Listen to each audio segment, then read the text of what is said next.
Y ya con nosotros, nuestro querido y reverendo padre Isidro Bautista, con su espacio, Conociendo la Doctrina Católica.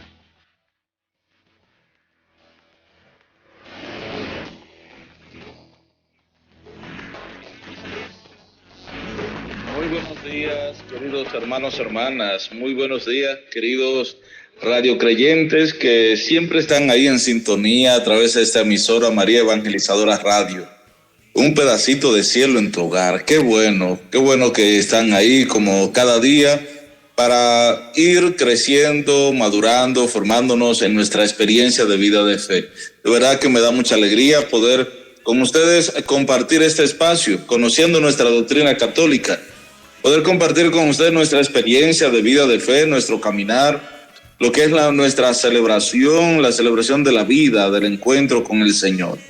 Pues, mis hermanos, hermanas, vamos a abrir nuestro corazón al Señor una vez más. Ya hemos estado puestos en las manos del Señor a través de la oración, pero vamos una vez más a abrir nuestro corazón a Él. Vamos a dejar que sea el Señor el que venga, tome el control de nuestras vidas, de nuestras familias, sea Él el que dirija nuestros pasos. Por tanto, te invito a que en actitud de oración, ahí donde estés, en el camino, en el trabajo, en la casa, en tus ocupaciones, tus oficios, en donde estés, en lo que tú estés haciendo. En este momento, pues, centre tu corazón, tu pensamiento, tu vida en este espacio, en este momento, a través de la oración, para que lleguemos a esa intimidad, a ese encuentro con el Señor. Señor Dios nuestro, nos ponemos en tus manos. Queremos confiar a ti nuestra vida, todo lo que somos y tenemos. Queremos que seas tú, Señor, que siga iluminando nuestros pensamientos y acciones, nuestra vida, para que nuestro quehacer, nuestras obras de cada día, nuestra actividad, vaya, Señor, según tu voluntad. Que no sea nuestra voluntad, sino la tuya, sino que en cada acontecimiento de nuestra vida podamos mostrar a los demás, transparentar, dar a conocer la inmensidad de tu amor. Ven, Señor Jesús, ven y llena nuestra vida con tu presencia. Ven y fortalécenos en nuestro camino, en nuestras debilidades, en nuestras flaquezas humanas, en cada una de las cosas que hagamos. Fortalécenos. Danos la capacidad y la fuerza, Señor, para poder seguir adelante. Pero seguir adelante contigo, seguir adelante en tu presencia, seguir adelante amándote y sirviéndote a ti, Señor. Mira que queremos ser cada día mejores servidores tuyos, mejores hombres y mujeres. Queremos ser cada día mejores instrumentos que podamos llevarte a ti, Señor, llevar tu experiencia de vida de fe y sobre todo tu amor a tantas personas, Señor, que necesitan de ti. Dirígenos, acompáñanos y fortalécenos, Señor, a lo largo de nuestro caminar. Derrama en nosotros, en nuestras familias, Señor, tu Espíritu Santo. Esa fuerza invencible, Señor, que nos ayuda. Esa fuerza, Señor, que viene de ti y que es ese impulso que nos guía y nos mueve a buscar ser imagen de tu amor, a ser discípulos tuyos. Nos mueve, Señor, a ser hermanos de Cristo. Derrama una vez más, Señor, tu gracia y ese don del Espíritu, para que con Él nos fortalezcamos y podamos cada día salir animosos a dar testimonio de ti.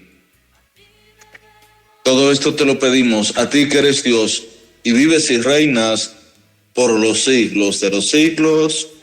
Amén. Y bien, mis hermanos, hermanas, vamos a continuar este espacio de formación, de conocimiento de los misterios de Dios, lo que es la formación en nuestra vida espiritual, conocer aún más nuestra doctrina, nuestra nuestra experiencia de vida de fe, eso es en lo que creemos, confiamos y donde está afianzada nuestra vida cristiana. Estamos viendo, mis hermanos, hermanas, los misterios de la vida de Cristo. Recordemos que vimos las experiencias de nuestra Madre, la Virgen María, porque se nos profesa, hemos visto en el símbolo de los apóstoles, en el credo que hemos profesado, esa expresión de fe. Creemos en nuestro Señor Jesucristo, que fue concebido por obra y gracia del Espíritu Santo y que nació de María la Virgen. Hemos estado viendo esto. Jesucristo, su experiencia de su encarnación, su nacimiento, nacido del Padre, de toda la realidad de Él. Pero también esa realidad de que nació de la Virgen María. Fue concebido por obra y gracia del Espíritu Santo y que nació de Santa María Virgen. Entonces, vimos ese gran misterio de su encarnación, su nacimiento, que fue concebido por obra y gracia del Espíritu Santo. Vimos también cómo nació de la Virgen María, la Inmaculada Concepción de la Virgen, su respuesta positiva al proyecto de Dios, hágase en mí según tu palabra. Ante el proyecto de Dios, el anuncio del ángel de que iba a concebir un hijo y que iba a ser por obra del Espíritu Santo, y como prueba se le dio a su prima Isabel, que a pesar de la vejez estaba de 6 meses. Y cómo esa maternidad la Virgen asume ser la madre del Salvador. Pero en medio de esa realidad, ella como madre permanece virgen. La virginidad de María, vimos ese acontecimiento. Y cómo permanece siendo virgen, cómo él al nacer no menoscabó la integridad de su madre, sino que la enalteció y la llevó, la santificó. Y esa experiencia, vimos todo esto. Después empezamos a ver los misterios de la vida de Cristo, de ese que iba a nacer. Y nos dimos cuenta, estuvimos viendo que toda la vida de Cristo es un misterio. Todo lo que de Él conocemos, la vida de Cristo es misterio. Muchas de esas cosas que respecto a Jesús que nos interesan, la podemos encontrar en toda la realidad de su palabra, la palabra de Dios, los evangelios. Aunque casi nada se dice, muchas veces se nos narran algunos acontecimientos, y dice el Evangelio de San Juan, capítulo 20, verso 30, que muchas otras cosas hizo Jesús que no están escritas en ese libro, y que esas se han escrito para que en los evangelios los encontramos, para que creyendo tengamos vida en su nombre. Por eso nos damos cuenta que los evangelios fueron escritos por hombres que pertenecieron al grupo de esos primeros que tuvieron experiencia de cercanía, de encuentro con Jesús. Y ellos fueron mostrando, fueron enseñando, fueron manifestando la experiencia de la obra, el acontecimiento Cristo. Después estuvimos viendo esos rasgos más comunes de los misterios de Cristo, esos rasgos más comunes. Y dijimos que toda la vida de Cristo es revelación del Padre. Todo ello nos lleva a descubrir, ver al Padre, a conocerle más. Y Jesús mismo los dijo: quien me ve a mí ha visto al Padre. El Padre y yo somos uno. De manera que toda la vida de Cristo es misterio de redención también.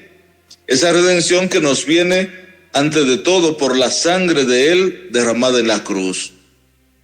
Pero ante ese misterio está actuando en todos nosotros, está actuando entonces en toda la vida de Cristo y en ese misterio de la encarnación. Porque haciéndose pobre nos enriquece con su pobreza. Él se hace pobre, se hace humilde, uno con nosotros. Y entonces nos enaltece, nos enriquece. Y así vimos en su vida oculta, en todos los acontecimientos, en la vida oculta de Jesús, se repara nuestra sumisión a Él, mediante esa realidad de su sometimiento. Toda la vida de Cristo es misterio de recapitulación, de poder mirar atrás y ver todas las cosas. Porque todo lo que Jesús hizo, dijo y sufrió, tuvo como finalidad restablecer al hombre caído en su vocación primera. O sea, es un mirar hacia atrás. Toda la realidad del proyecto, la obra, el designio de Dios es levantar, es reconciliar al hombre con Dios. El misterio, la obra de Jesús. Por eso cuando se encarnó y se hizo hombre, recapituló en sí mismo entonces toda la larga historia de la humanidad, procurándose que con esto, con esa propia historia de salvación de todos, de suerte que todos nosotros pudiéramos llegar a alcanzar esa vida nueva. Y lo que habíamos perdido con el primer Adán, es decir, esa imagen de gracia, de semejanza de Dios, la gracia de Él, la recuperáramos entonces en Cristo Jesús. Todo este es el proyecto de Dios, porque estamos en comunión con esos misterios de Jesús. Y toda la riqueza de Cristo es para todo hombre y constituye en el bien de cada uno de nosotros. Es decir, todos esos misterios, toda su riqueza, toda su experiencia de sacrificio, de entrega por nosotros, es para todos los hombres. Y es un bien para cada uno de nosotros. Cristo no vivió su vida para sí mismo, sino para nosotros, para redimirnos, para rescatarnos, para llevarnos a una experiencia de vida nueva. Y en su resurrección ha sido para nuestra justificación, para arrancarnos así de las tinieblas al rey, llevarnos al reino de su luz admirable. Vemos entonces los misterios de la infancia, estamos viendo los misterios de la infancia y de la vida oculta de Jesús. Y decíamos que se ven como unos preparativos, esos misterios. Primero, los preparativos a esos misterios de la infancia. La venida del Hijo de Dios a la tierra es un acontecimiento tan inmenso que Dios quiso prepararlo durante siglos, a través de ritos y sacrificios, que eran las figuras y símbolos de esa primera alianza, todo lo que acontecía en la antigua alianza. Después, a través de Juan el Bautista, que es el precursor, ahí fue preparando todo ese acontecimiento de lo que iba a ser, toda la profecía, lo que los profetas anunciaron, todo eso fue una preparación. Después viene entonces el misterio de la encarnación y el nacimiento, el misterio de la Navidad, ese misterio de esa vida de la infancia de Jesús. Y decíamos que Jesús nació en la humildad de un establo, en una familia pobre, pequeña, humilde, sencilla. Unos sencillos pastores son los primeros testigos de ese acontecimiento del nacimiento de Jesús. En esa pobreza se manifiesta la gloria del cielo. Lucas 2, del 8 al 20, esa experiencia hermosa que nos narra el evangelista San Lucas. La iglesia no se cansa de cantar la gloria del Señor, la gloria de esa noche. Como aquellos les trae esa gran noticia. Hoy les traigo una gran alegría, una gran noticia. Hoy en la ciudad de David les ha nacido un Salvador, el Mesías, el Señor. Y esa realidad y la manifestación a aquellos pastores y ese ejército celestial que clamó: gloria a Dios en el cielo y en la tierra paz a los hombres que ama el Señor. Entonces ese acontecimiento de la llegada de la luz, y ya lo había anunciado el profeta Isaías: el pueblo que caminaba en tinieblas, una luz les brilló, habitaban tierras y sombras de muerte, y resplandeció, vino hasta ellos la luz. De manera que ese gran misterio, ese hacerse niño con relación a Dios, es la condición para entrar en el reino. Mateo 18, 3, 4, y recuerden que así lo dijo Jesús: dejen que los niños vengan a mí, porque de lo que son como ellos es el reino de los cielos. Pues seguimos entonces viendo esos misterios de Jesús. Y vimos los misterios, esa preparación a esos misterios, esa preparación a través de lo que habían anunciado los profetas, lo que iba a ser la primera alianza, todo esto, Juan el Bautista y también su nacimiento. Después vamos a ver ahora entonces esos misterios de la infancia de Jesús. Empiezan esos misterios de la infancia. Jesús nace a los 8 días, entonces empieza la circuncisión de Jesús al 8º día de su nacimiento. Lucas 2:21 es señal de su inserción en la descendencia de Abraham, en el pueblo de la alianza, y de igual manera su sometimiento a la ley. Cuando fueron a circuncidar el niño, entonces ahí fueron y cumplieron todo lo que prescribía la ley. Gálatas 4:4, todo lo que prescribía la ley. Y nos narra cuando fueron a circuncidar, a presentar al niño, a llevarlo al templo, pues el anciano Simeón fue y dice que María y José llevaron lo que prescribía la ley, un par de tórtolas o 2 pichones, como mandaba la ley. Y recordemos la exclamación de aquel anciano Simeón, cuando fueron a circuncidar al niño, fueron a presentarlo. Toma en brazos la criatura y exclama: ahora, Señor, según tu promesa, puedes dejar a tu siervo irse en paz, porque mis ojos han visto a tu Salvador, a quien has presentado ante todos los pueblos, luz para alumbrar a las naciones y gloria de tu pueblo Israel. Esa exclamación de ese anciano que aguardaba la liberación de Israel, ese anciano que estaba aguardando ese acontecimiento. Por esto es también ese misterio de la infancia de Jesús, la circuncisión a los 8 días, es también un querer cumplir con él todo lo que prescribía la ley. Y era también esa realidad de querer manifestar esa adhesión a la realidad, también su dimensión humana. Pero también no solo cumplir todo lo que prescribía la ley, su sometimiento a la ley, sino que también era signo de su consagración al culto de Israel, en el que participará durante toda su vida. Ese signo prefigura entonces la circuncisión en Cristo, que es el bautismo. Ya no un signo externo, sino el bautismo es la consagración de nuestra vida a Cristo mismo. Colosenses 2, del 11 al 13. Ese poder entrar a esa vida en Cristo. Poder nosotros desde el bautismo identificarnos, unirnos a Él, unirnos a ese proyecto de vida, de salvación que Él nos ofrece. Y desde ahí entonces poder cada día caminar por las sendas que Él nos proyecta, nos ofrece, que es lo fundamental en nuestra vida. Pues la epifanía de Jesús, entonces, la epifanía es este segundo misterio de la infancia de Jesús.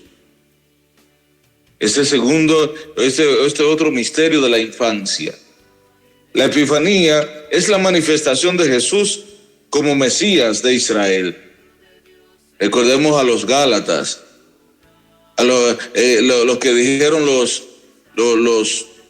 pastores, aquellos reyes magos que vinieron de Oriente, todo lo que nos presenta la palabra de Dios frente a ese acontecimiento. Esta epifanía, manifestación de Jesús como Mesías de Israel, como Hijo de Dios y Salvador del mundo. Y aquellos magos vinieron de Oriente, venimos a adorar al niño, venimos a adorarlo. Hemos visto salir su estrella y por eso venimos, por eso queremos reconocerlo, descubrirlo, pues queremos llegar al encuentro con Él, porque venimos a adorarlo. Hemos visto salir su estrella, se ha manifestado, se ha dado a conocer. Pero también recordemos cómo después, más adelante, se va también a dar a conocer en el bautismo de Jesús en el Jordán, Recordemos cómo cuando se bautizó, se oyó esa voz del cielo que decía: ese es mi hijo amado, el predilecto, escúchenlo. De igual manera, en las bodas de Caná, cuando empezó sus milagros, ahí empezaron a creer en él, empezaron a afianzar su fe, su confianza en él. Por eso, a través de esos acontecimientos se va revelando, se va dando a conocer esos misterios. La Epifanía que estamos viendo celebra la adoración de Jesús por unos magos venidos de Oriente. Mateo 2:1. Esos magos que vinieron de Oriente y que venían a adorar al niño que había nacido. Pero no era solo venir y adorar al niño, venir a adorar al rey de Israel que había nacido. En estos magos, entonces, son estos magos son representantes de religiones paganas, de pueblos vecinos. El Evangelio ve las primicias de las naciones que acogen a Jesús,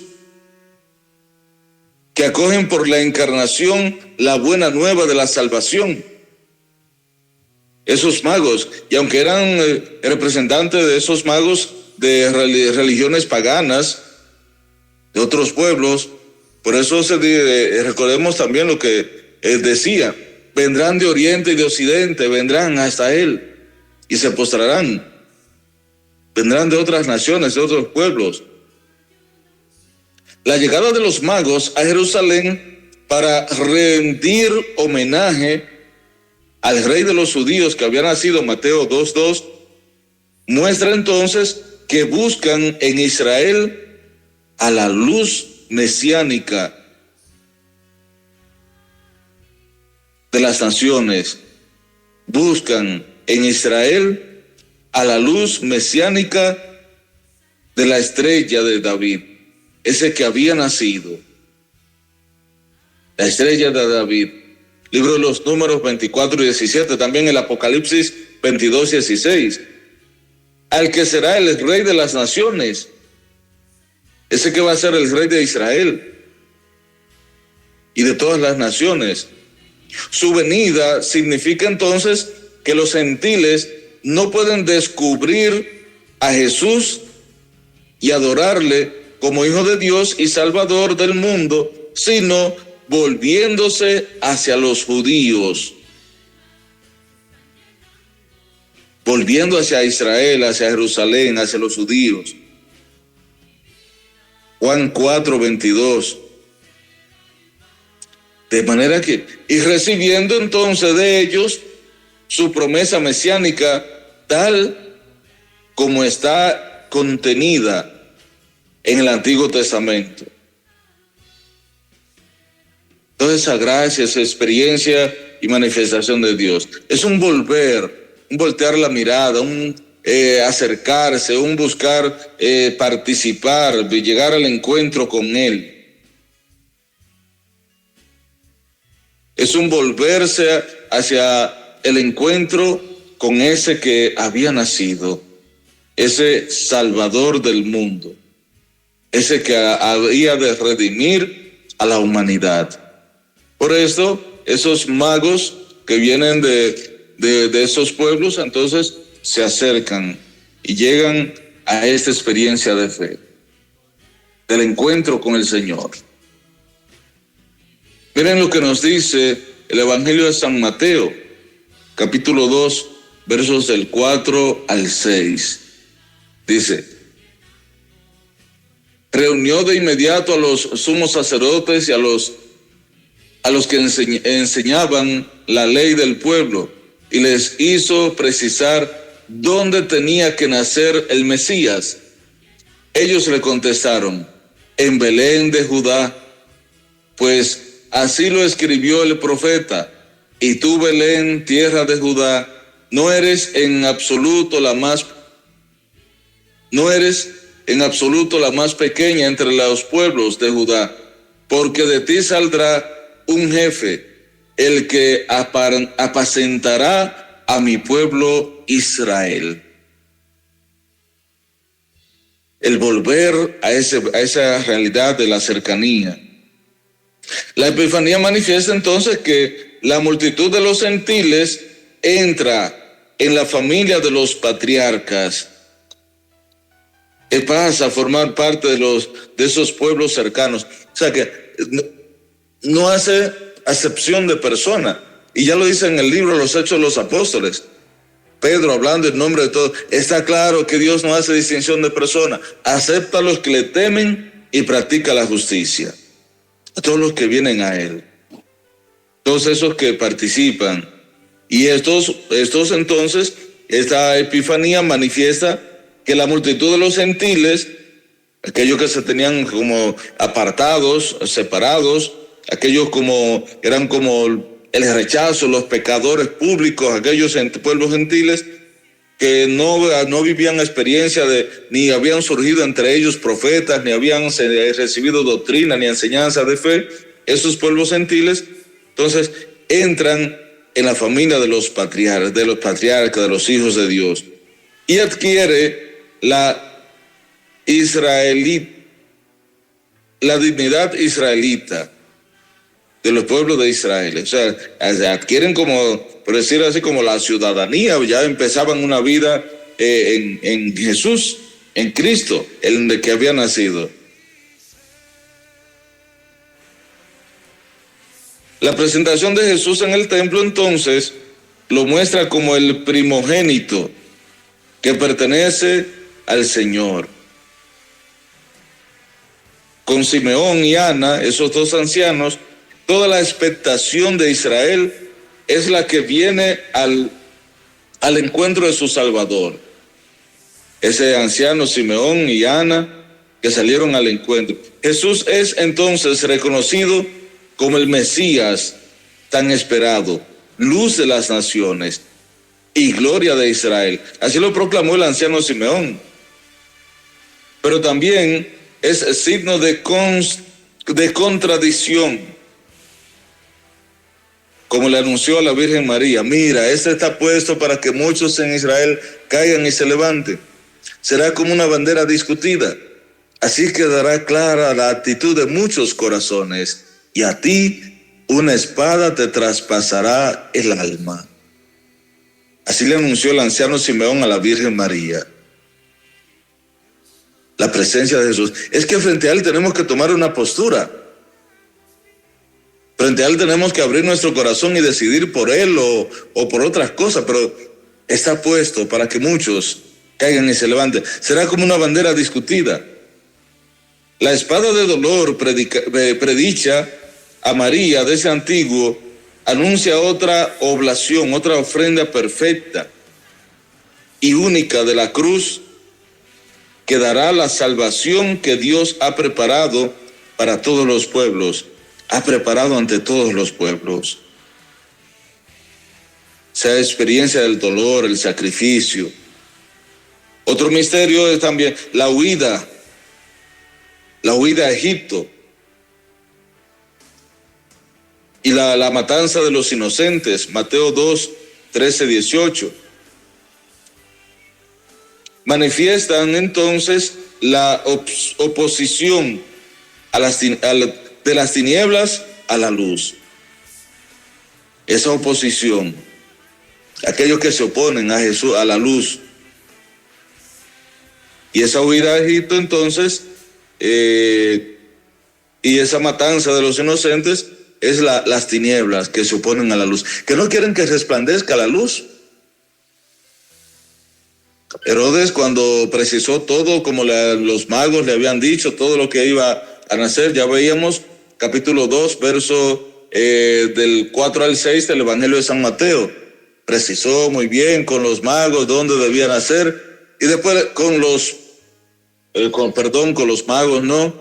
Precisó con los sabios de ese entonces y ahí todo eso, y después le dijo a los magos: vayan y cuando lo encuentren, avísenme para ir yo también a adorarlo. Después los envió a Belén y les dijo: vayan y verifiquen bien todo se refiere a ese niño. Y apenas lo encuentren, dice, avísenme, porque yo también iré a rendirle homenaje. Claro, Herodes quería simplemente, era el rey de Israel que había nacido, él quería quitarlo de en medio. Entonces, después que los magos van, encuentran al niño, a María, su madre, se postran, le adoran, y después abren sus cofres, le ofrecen sus dones, oro, incienso, mirra, abren su corazón y le dan lo mejor de ellos. Abren sus cofres y ahí le ofrecen esos dones, esas primicias, esos regalos. Y después se van a su tierra para no volver a Herodes. Pues el Señor le había alertado y él al verse burlado, entonces mandó a matar a todos los niños menores de 2 años. Es la oposición de las tinieblas a la luz. Vino a su casa y los suyos no lo recibieron. Juan 1:11.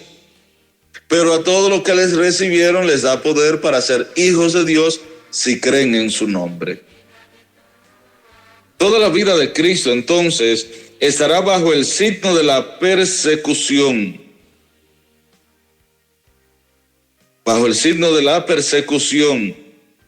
Los suyos la comparten con él. También sus discípulos, todos aquellos. Su vuelta de Egipto, Mateo 2:15, recuerda el éxodo. El pueblo de Israel que estuvo esclavo en Egipto, el pueblo de Israel que estuvo allá sometido, entonces sale de la esclavitud, empieza ese camino de retorno. Oseas 11:1, cierra el camino de retorno y presenta a Jesús como el liberador definitivo, ese liberador del pueblo, ese acto que inició prefigurado ya a través de Moisés y Aarón con el sacar al pueblo de Egipto, de la esclavitud. Entonces vuelve a Israel, vuelve a su tierra, a Canaán, esa tierra prometida. Esto recuerda entonces esa vuelta de Egipto, volver entonces el éxodo, pueblo que sale de la esclavitud y camina hacia esa tierra prometida. Y presenta todo esto a Jesús como el liberador definitivo. Bien, mis hermanos, hermanas, vamos a pausar en este momento, vamos a hacer una breve pausa y les invito a que no se aparten de esta emisora, María Evangelizadora Radio. Sigan ahí con nosotros, sigan en sintonía. Y en breve continuamos con este su espacio, conociendo nuestra doctrina católica.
con este espacio, conociendo nuestra doctrina católica, a través de esta emisora María Evangelizadora Radio. Miren cómo estamos conociendo estos misterios de la vida de Jesús, para interpretar, para poder ver, comprender de dónde viene esa obra redentora de nosotros. Miren cómo toda la vida de Jesús, decía, se ve permeada, se ve identificada con eso, pero que todo esto es un signo, es una figura. Y ya lo veíamos, la huida a Egipto y el retorno después de la muerte de Herodes, nos señala que nos representa lo que va a ser entonces la experiencia de la vuelta. Eso es como recordando ese éxodo, el pueblo de Israel que salió de la esclavitud de Egipto a través de Moisés y Aarón, pero que Jesús entonces va a ser el liberador definitivo de este pueblo. Ahora vamos a ver mis hermanos, hermanas, los misterios de la vida oculta de Jesús, que es lo que menos conocemos, y hay unas pinceladas sobre esta vida oculta de Jesús. Estamos viendo los misterios de la infancia, los misterios de la infancia de Jesús. Primero vimos los preparativos de estos misterios de la vida de Jesús, de esta vida oculta, los preparativos de la infancia y la vida oculta de Jesús. Ya vimos los preparativos y vimos también los misterios de la infancia, de su niñez, que fue esa experiencia de esa infancia de Jesús, la circuncisión a los 8 días, la circuncisión, también la huida a Egipto, la experiencia de la presentación del niño Jesús en el templo, la epifanía, todos esos pequeños, esos misterios. Ahora vamos a ver estos misterios de la vida oculta. Jesús compartió durante la mayor parte de su vida la condición de la inmensa mayoría de los hombres. Era una persona normal, viviendo, compartiendo la mayor parte de su existencia, de su vida. Estuvo en esa vida oculta de Jesús, una vida cotidiana, sin aparente importancia. Vida de trabajo manual. Recordemos que trabajó con José como carpintero, humilde artesano, humilde carpintero, trabajando con él. Esa vida manual, el trabajo de cada día. Una vida religiosa, judía, sometida a la ley de Dios, caminando y haciendo Gálatas 4:4. Caminando, haciendo las cosas de común. Y así fue desarrollando su vida. Y recuerden que los evangelios nos dicen que Jesús fue creciendo en sabiduría, estatura y gracia. Fue creciendo, era una persona común. Y recuerden también que cuando empezó su ministerio público, su vida, sus signos, sus prodigios, entre los suyos no creyeron mucho. Y dice el evangelio que no pudo hacer allí muchos signos porque le faltaba fe, porque ellos decían, ¿y quién es este? ¿Y de qué priva ahora? Y este no es el hijo de María y José, y no lo vimos crecer aquí con nosotros, y no iba a la escuela y compartía con esto, y estaba jugando pelota con los muchachos, y estaba ahí con los demás, sus amigos y fulano, y menciona todo esto. Es esa vida oculta de Jesús, que fue una vida común, cotidiana, igual a la de muchas personas, compartió con todos su condición, su dimensión humana, con la inmensa mayoría de las personas. Una vida cotidiana sin aparente importancia. Trabajo humilde, artesano ahí con José en su carpintería. Su vida de fe religiosa, recordemos, a los 12 años fue con María y José al templo, que lo llevaron a los 12 años. Es parte de esa vida oculta de Jesús. Y ahí resaltan ese acontecimiento. Simplemente se nos narra en los evangelios ese acontecimiento de la vida oculta de Jesús. Se da a conocer porque en esa experiencia de ir al templo, el niño se pierde a los 12 años. El niño perdido y hallado en el templo. Pero lo hallaron entre los pastores ahí hablando. Y él dijo, ¿no saben que debía ocuparme de las cosas de mi padre? ¿Por qué me buscan? Yo debía estar en la casa de mi padre. O sea, ese acontecimiento ahí, porque va a dar pie después, más adelante, a comprender muchas cosas que tal vez iba a ser más difícil comprender. Pues esa vida oculta de Jesús, ya decíamos, transcurrió sin una aparente mucha importancia, una vida normal, común, vida en la comunidad. De todo esto, de este periodo, se nos dice apenas que Jesús estaba sometido a sus padres y que progresaba en sabiduría, en estatura y en gracia ante Dios y los hombres. Lucas 2, 51, 52. Evangelio de San Lucas, capítulo 2, versos 51 y 52. Con la sumisión a su padre y a su madre, a su madre y a su padre legal, Jesús cumple con perfección el cuarto mandamiento: honrar a padre y madre. Y ese tiempo de la vida oculta de Jesús es el tiempo más largo, el periodo más largo, que va desde su infancia, esos acontecimientos de su infancia, su nacimiento y su infancia, desde ahí hasta su ministerio público, que apenas fueron 3 años. 3 años de ministerio público. O sea, todo este acontecimiento de la vida oculta de Jesús. Y con esto nos muestra entonces cumplir el cuarto mandamiento, a perfección el cuarto mandamiento: honrar padre y madre. Es la imagen temporal de su obediencia filial a su Padre Celestial. Es una imagen.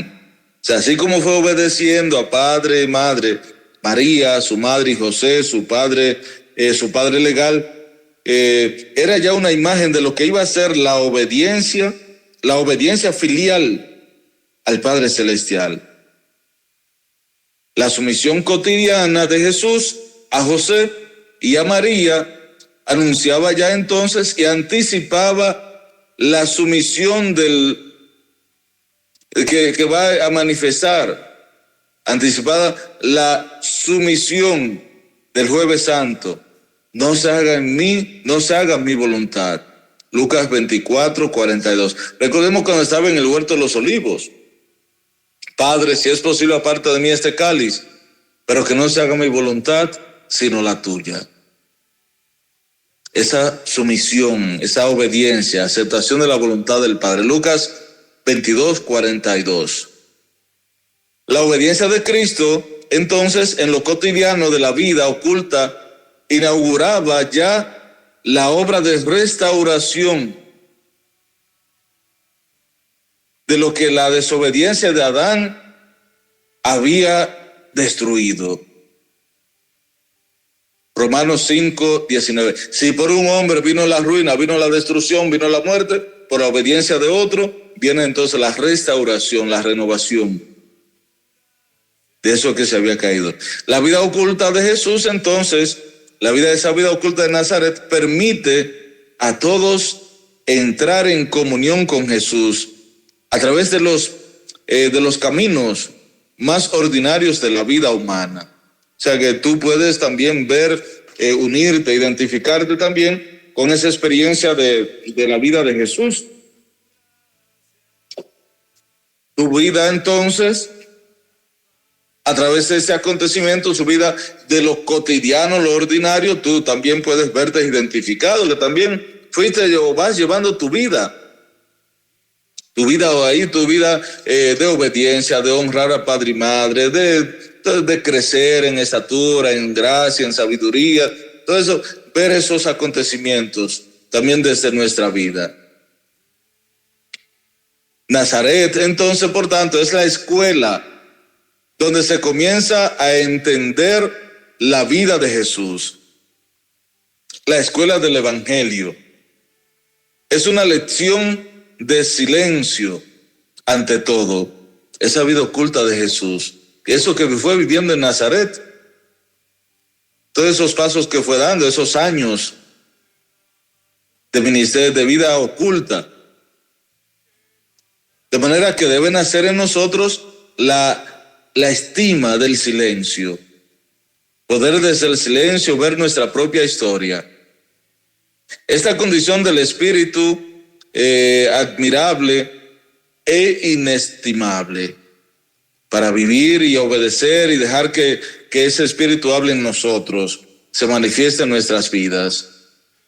Esa realidad del silencio. Es también y ha de ser una lección de vida familiar. Vivir ahí con María, José, Jesús, caminar, obedecer, respetar, trabajar también humildemente, debe ser también como una lección de vida familiar para nosotros.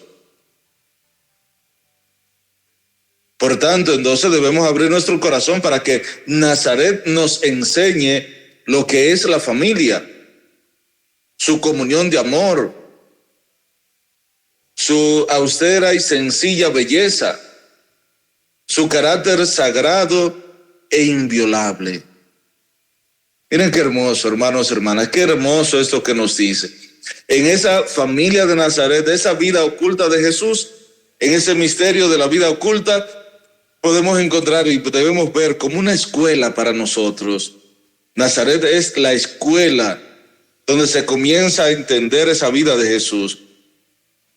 Ha de ser una lección de silencio ahí, todo ese tiempo de silencio que no se dice nada de él, viviendo, caminando en lo cotidiano. Habría que imaginarse toda esa experiencia de convivencia, vida de familia, de unidad, de trabajo juntos, de colaborarse ahí uno con otro, María, José, Jesús, el niño creciendo y haciendo los mandados, ayudando con el trabajo a José, todo eso.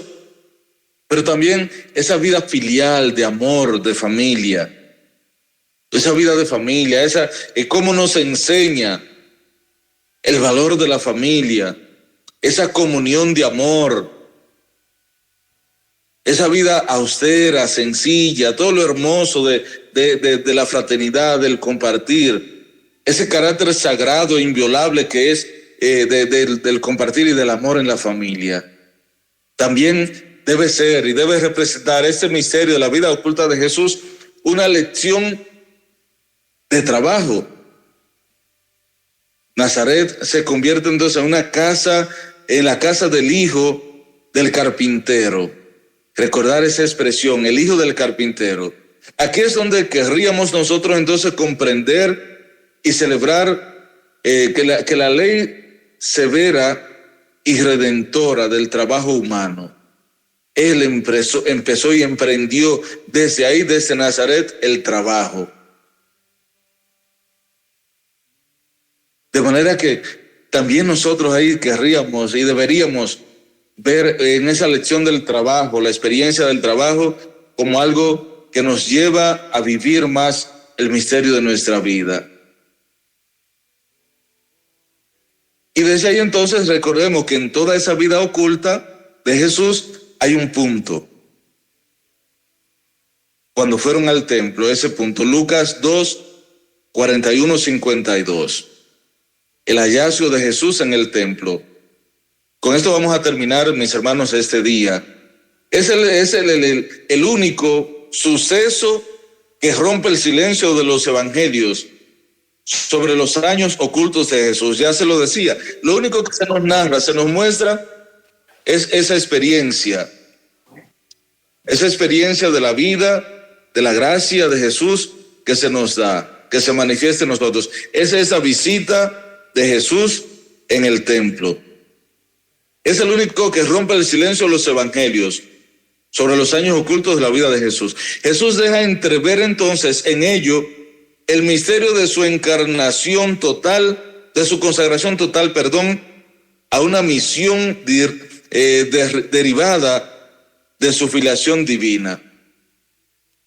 Y ya recuerden, no sabía que yo debía ocuparme de los asuntos de mi Padre. Y María y José no comprendieron lo que él les quería decir. No comprendieron esas palabras, pero la cogieron en la fe. Y María conservaba cuidadosamente todas esas cosas en su corazón. Conservaba todas esas cosas en su corazón. Y así vive, así camina, participa de esa vida oculta de Jesús. Pues bien, mis hermanos, hermanas, que esa experiencia de vida, ya veíamos, esta vida oculta de Jesús debe llegar hasta nuestras vidas y debe mostrarnos todo este peregrinar, todo este caminar que nuestras familias deben llevar. Debe ser para nosotros una escuela de obediencia, una escuela de silencio, una escuela de trabajo humilde, una escuela de amor, de unidad, de consagración a la vida de familia. Y de igual manera, un camino por el que nuestras familias deben transitar. Pues bien, mis queridos hermanos y hermanas, llegamos al final de este espacio. Qué hermoso, y que me hubiese gustado poder seguir compartiendo y benditando eso. Más adelante, ya en la próxima, pues veremos entonces estos misterios de la vida pública de Jesús. Vamos a empezar a ver los misterios de la vida pública de Jesús. Esos pasos que empezó a dar ya públicamente. Pero vamos a agradecer al Señor por nosotros, por nuestras vidas y nuestras familias. Gracias, Señor, por este espacio y experiencia que tú nos permites vivir. Gracias porque tú vas acompañando el peregrinar nuestro y de nuestras familias. Te damos gracias, Señor, porque tú, en tu inmenso amor, eres el que va dirigiendo nuestro caminar. Bendícenos, Señor. Bendice nuestras vidas y nuestras familias. Permítenos caminar siempre por esas sendas de bien, esas sendas de vida que tú nos ofreces. Y haz, Señor, que podamos ser renovados interiormente e impulsados por ti, por tu gracia, por esas sendas que tú nos ofreces, sendas de vida y salvación. Y que en nuestras vidas y nuestras familias vivamos plenamente la unidad, el amor y la paz. Que el Señor esté con ustedes. Y la bendición de Dios Todopoderoso, Padre, Hijo y Espíritu Santo, descienda sobre cada uno de ustedes y permanezca para siempre. Bien, mis hermanos y hermanas, que Dios me les acompañe.